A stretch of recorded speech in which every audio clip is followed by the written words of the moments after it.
हिंदू दलित, यानी जिसे हम कहीं कहीं अपने भाषाओं में हरिजन भाई के नाम से जानते हैं, कहीं कहीं हम उन्हें चमार भाई के नाम से जानते हैं, जो छोटी जातियों में है, खास तौर पर हिंदू समुदाय में हमको लगता है कि उन्हीं को दलित कहा जाता है।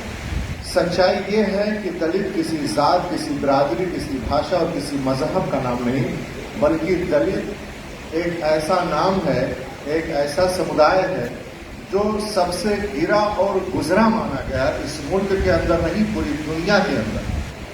पूरी दुनिया के अंदर जहां भी लोग सबसे कमजोर तबके के लोग थे, जैसे अल्लाह के नबी सल्लल्लाहु अलैहि वसल्लम के जमाने में भी जो है सुफियान के पीछे, हजरत सुफियान के पीछे छाता लेकर चलने वाले हजरत बिलाल रज़ी अल्लाह ताला, ये भी एक दलित समाज से थे। दलित का मतलब कमजोर लोग जो थे उन्हें दलित कहा जाता है। इस मुल्क में भी दलित थे, आज भी हैं, सारे समुदाय में हैं, मगर हमारे जहन में एक ही चीज आती है कि दलित का मतलब सिर्फ वही लोग होते हैं। ऐसा नहीं है, दलित सारे मजहब के मानने वालों में हैं।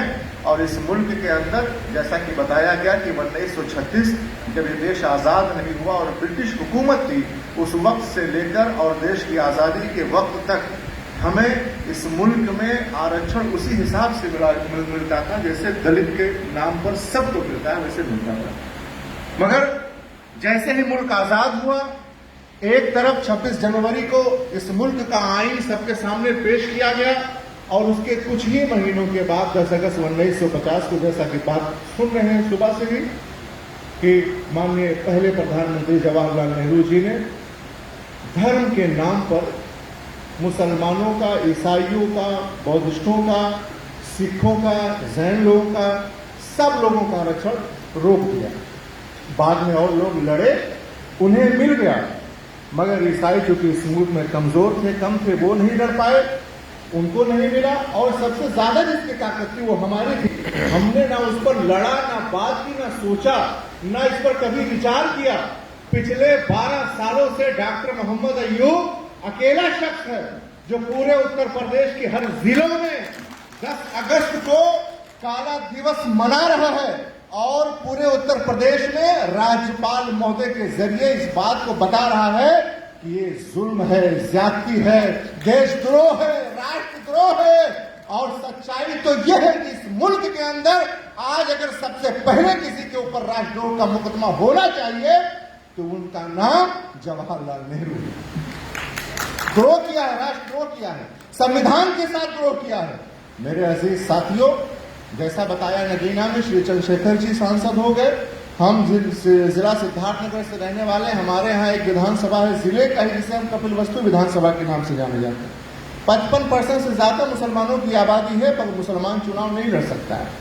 नगीना में जैसा आपको बादल साहब ने बताया, मुसलमान नहीं लड़ सकता। इसी तरीके से उत्तर प्रदेश की लगभग 86 विधानसभा सीटें हैं जहां मुसलमान की आबादी तो है, पर वो चुनाव नहीं लड़ सकता। क्यों? सिर्फ मजहब की बुनियाद पर, क्योंकि आरक्षण हमारा रोक दिया गया। अभी तक तो हम ये भी नहीं जानते थे कि रोक दिया गया या समाप्त कर दिया गया, लेकिन आज ये पता चल रहा है कि रोक दिया गया। ये बहुत बड़ी लड़ाई है, ये बहुत बड़ी लड़ाई है, इसको लड़ना पड़ेगा। और इसलिए लड़ना पड़ेगा कि आप वो कौम हैं जिन्होंने इस हिंदुस्तान के लाल किले से लेकर दिल्ली, पाकिस्तान के लाहौर और इस्लामाबाद तक 40 लाख और 40,000 से ज्यादा उलमाए किराम की शक्ल में अपनी शहादतें देकर इस मुल्क को आजाद किया है। आप तो वो हैं जिन्होंने हुकूमत की है इस मुल्क में, आपके अंदर वो सलाहियत है जो नासिम भाई बता रहे थे, आपको लड़ना पड़ेगा। इसलिए 2 मिनट में अपनी बातें कह दूं। यहाँ बहुत सारे वक्ता और प्रवक्ता बैठे हुए हैं।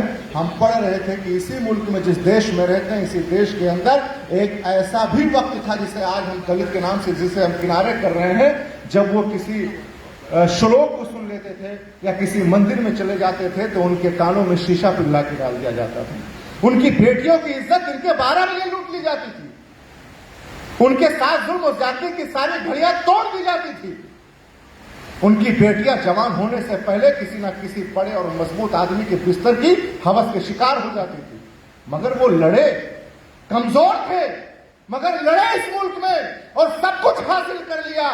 और आज जिन्होंने इस मुल्क को लाल किला देकर कई वर्षों तक हुकूमत करके अपने इंसाफ की घंटी बजाई थी, आज आप हाथों में कटोरा लेकर कहीं अखिलेश यादव के दरवाजे पर खड़े हैं, कहीं मायावती जी के दरवाजे पर खड़े हैं, कहीं राहुल जी के दरवाजे पर खड़े हैं। कौन है जो बोल रहा है आपके लिए?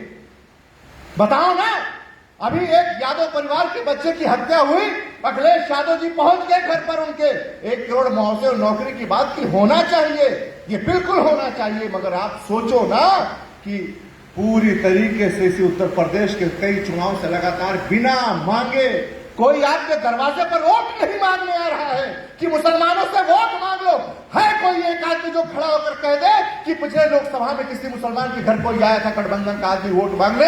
नहीं, क्योंकि पता है अखिलेश यादव जी को, क्योंकि पता है राहुल गांधी जी को कि मुसलमान तो लाचार और बेबस और डरा हुआ है। इसकी मामली थी कहीं अल्लाह अकबर के नाम से हो रही है, कहीं गाय के नाम से हो रही है, कहीं भीड़ में इसके दाढ़ी और टोपी के नाम से हो रही है। ये समाज को डरा और दहशत में है। इसे कुछ देने लेने की जरूरत नहीं है, न इससे वोट मांगने की जरूरत है, तो खुद ही वोट देगा। हमने दिया भी, हमने दिया, उसके बाद भी कई जगहों पर लीची हुई, मध्य प्रदेश से लेकर राजस्थान तक, मगर मोहब्बत की दुकान बंद नजर आ गई। कोई हमारे लिए बोलने वाला नहीं है, उन मुद्दों पर नहीं जाना चाहते। सीधी सीधी बात की इसको देख लीजिए, बहुत बड़ा मामला है ये, इतना बड़ा मामला है कि जिसको आप सोच नहीं सकते। और अफसोस तो इस बात का है, जैसा शुरू में हमारे वकील साहब ने कहा था लखीमपुर के कि हमने विधायक, एमएलए, एमपी और सांसद, विधायक सारी चीजें बहुत लोगों को बनाया, लेकिन अपनों में से नहीं बना पाई। यही हमारी सबसे बड़ी कमी थी। इसका सबसे बड़ा सबूत यही है कि 10 अगस्त 1950 को जब देश के पहले प्रधानमंत्री जवाहरलाल नेहरू द्रोह कर रहे थे राष्ट्र के साथ, मजहब की बुनियाद पर हमारा आरक्षण रोक रहे थे, खत्म कर रहे थे, उस वक्त उसी कैबिनेट में मौलाना अबुल कलाम आजाद साहब भी बैठे थे। उन्हीं टीम में मौलाना हुसैन अहमद मदनी साहब जैसी शख्सियत भी बैठी थी। 18 बड़े मुस्लिम ताकतवर ऐसे कांग्रेस में थे कि जो कह देते वही मानना पड़ता जवाहरलाल नेहरू को, मगर खामोश इसलिए रहे क्योंकि किसी के ताबे रहने वाले, चाहे वो मंत्री हो, चाहे सांसद हो, चाहे विधायक, बिल्कुल सर्कस के उस शेर की तरह रहते हैं। जैसा अफरोज बादल साहब अपने शेरों में अक्सर बताते हैं कि उठाओ हंटर तो झुककर सलाम करते हैं। ये वो शेर हैं जो सर्कस में काम करते हैं। जो झुके हुए लोग हैं वो कभी फैसलों पर उंगली नहीं उठाते। इसलिए कहना चाहता हूं कि डॉक्टर अय्यूब की क्यादत में, मजबूत क्यादत में, वो शख्स डॉक्टर अय्यूब जिसके ऊपर हमला हुआ, मारा गया, सारी कोशिशें की गई, मगर पिछले 14 सालों से लड़ रहा है हमारे लिए, आपके लिए, इस मुल्क के लिए, इस प्रदेश के लिए, आने वाली नस्लों के लिए। तो आओ हम ये तय करें, आज जितने भी लोग हैं इंशाल्लाह कि अपने घरों पर जाकर इस आरक्षण के बारे में, धारा 341 के बारे में बताएंगे। और अगर राहुल गांधी जी विपक्ष के नेता है, मुसलमानों की आवाज को सुन रहे हैं, जान रहे हैं, तो इंशाल्लाह आज हम उत्तर प्रदेश की राजधानी में हैं, कल हम हजारों की तादाद में देश की राजधानी में पहुंचेंगे।